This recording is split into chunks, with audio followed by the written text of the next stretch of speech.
Hello everybody, I'm Dan Murrell here with my review of Scary Movie, the sixth film in the horror parody comedy franchise. This one is directed by Michael Titus, who's directed several Wayans projects going back to 2013's A Haunted House. It was also written by Craig, Sean, Marlon, and Keenan Ivory Wayans, along with Rick Alvarez, who's also been a collaborator of theirs since 2013. The Scary Movie franchise arose back in the summer of 2000 in the wake of Scream and the slasher resurgence, with the Wayans generating a sequel, Scary Movie 2, in 2001. After that, the last three films in the franchise have been made without the Wayans' involvement. While the last three movies, especially Scary Movie 4 and 5, are considered disappointments, the truth is that the Scary Movie franchise has always been hit and miss. I did laugh a lot at the original Scary Movie as a 17-year-old back in 2000, the summer before my senior year of high school, and I still think that Tom Cruise had an uncredited vocal cameo in that movie. Will you shut the f*** up? I rewatched the first two Scary Movies a few weeks ago, and I think the first one is still pretty funny, though absolutely tied to the time that it was made, with some references that are completely lost if you don't have the cultural context, and the second one isn't that great. Still, I was excited to see what the Wayans brothers would come up with after such a long time away from the franchise. Anna Faris, who sat out Scary Movie 5, is back as Cindy Campbell, along with Regina Hall as her high school best friend Brenda. Just as the first Scary Movie used 1996's Scream as a template, this one draws heavily from 2022's Scream, including dropping the number from the title, with Cindy reluctantly returning home after her daughter informs her that Ghostface has started killing once again. Both Faris and Hall, I don't think, have missed a beat comedically, and the movie has a lot of fun with the fact that it's 26 years later, and both of their characters have failed somewhat in their transition to being functional adults. I also thought that Olivia Rose Keegan did a good job channeling a younger Anna Faris as Cindy's daughter, who is a fabulously screwed up character herself. Back for the first time since Scary Movie 2 are Marlon Wayans as Shorty, still religiously smoking weed and now a millionaire streamer, and Sean Wayans as Ray, Brenda's husband, who is most definitely not gay. Marlon Wayans still brings a lot of laughs to Shorty, and I laughed at Sean as well, although Ray's only function in the movie is to thinly hide the fact that he is actually very gay. It's funny, but it's literally the only thing that Ray does. There are also several returning cast members from the first Scary Movie, including Sherry O'Terry as Gail Hailstorm, Dave Sheridan as Doofy, and Lachlan Monroe as Greg. But the real stars of these movies aren't the actors, they're the parodies of horror movies, and Scary Movie has a lot to pull from, including 2018's Halloween, Weapons, Terrifier, Megan, Get Out, and countless others. The success of a parody movie is usually in how those specific films are used. If they're used as a cultural touchstone, but a setup to put characters in funny situations, then the parodies can be very effective. If it's just putting something on screen, pointing at it and saying, hey, here's something you know, now laugh, then the films can be excruciating, as is the case with Date Movie and Epic Movie, and pretty much the entire filmography of directors Jason Friedberg and Aaron Seltzer, who did have a writing credit on the first Scary Movie, but didn't really have much to do with it. This Scary Movie generally does more of the former. There are a lot of movie references, but most of them have jokes attached. I particularly enjoyed the setup for the brief parody of Weapons, and I thought that the sequence around Get Out was funny, though it did lead to an extended parody of a recent smash hit animated film that I was less amused by. The biggest parody that I didn't think worked much at all was an extended riff on Sinners, only because it didn't really feel like it tied into anything, and the joke fell flat for me. There are also a few jokes that are just flat out lazy, like naming a character Tuesday so they can style her character to look like Jenna Ortega's Wednesday, and that's pretty much where the joke stops. Some jokes aren't tied directly to specific movies, though, and I think a lot of those worked.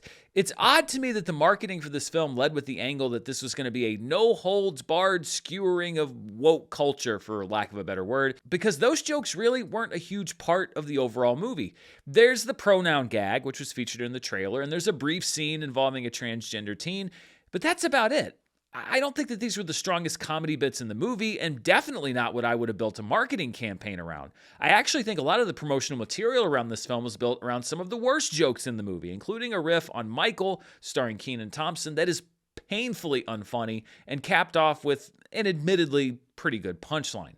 Otherwise, the vast majority of this script is made up of the same kind of jokes that the Wayans have brought to the other films in the franchise. A mix of movie references, scatological humor, drug humor, racial commentary, absurdism, slapstick, and some mostly clever wordplay. I've read online that there were apparently some edgier jokes in preview screenings that were cut out, which would make a movie marketing itself on crossing all lines that cuts some jokes that maybe cross those lines very ironic. I suppose the culture war angle was meant as a way to show that the film is not afraid to take on the left and the right.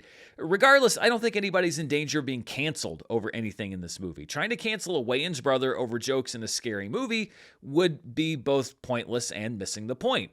Regina Hall's brilliant movie theater scene in the first film trafficked in a boatload of racial stereotypes that could have been offensive under different circumstances, but it was funny because it didn't feel malicious. I've seen some accusations around this film of transphobia and homophobia, but I think that this is a movie and a franchise that paints a target on everyone and everybody. It didn't feel malicious to me or that it was singling anybody out. If the jokes about pronouns or misgendering in this film bothered me, it's because I didn't feel like they were particularly fresh or inspired.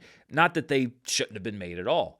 Movies like this are about both quantity and quality of jokes. Last year's The Naked Gun certainly did not have a 100% hit rate on its jokes, but they came so fast that even if one didn't work, it was shortly followed by another one that did. Scary Movie works on a similar joke volume, but it definitely has some misses, and some of them make up entire sequences of the film instead of one-off jokes that can quickly be forgotten. In addition to some of the parodies that fall flat, there are some whole scenes that just didn't work for me. I understand that Doofy is a beloved character from the first movie, but I think that all the comedy you can get from that character has been used up. The woke-centric stuff seemed a little stale. Some of the references do border on show something familiar and rely on that as the joke.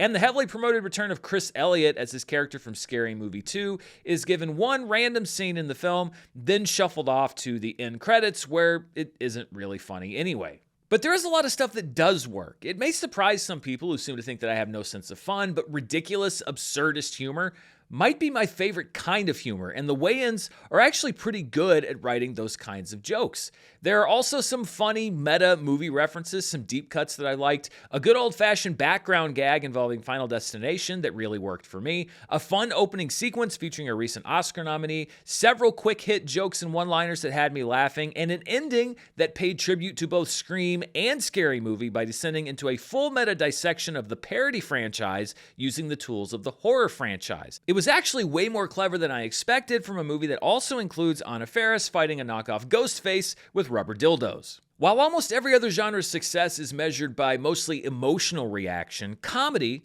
especially a comedy like this, succeeds based on physical reaction. How often did this movie make me laugh? And despite some stretches where I didn't laugh, I have to say that this one did also make me laugh quite a bit. Maybe not as much as 17-year-old me laughed at Scary Movie, the first one, but still, I laughed often and sometimes very hard.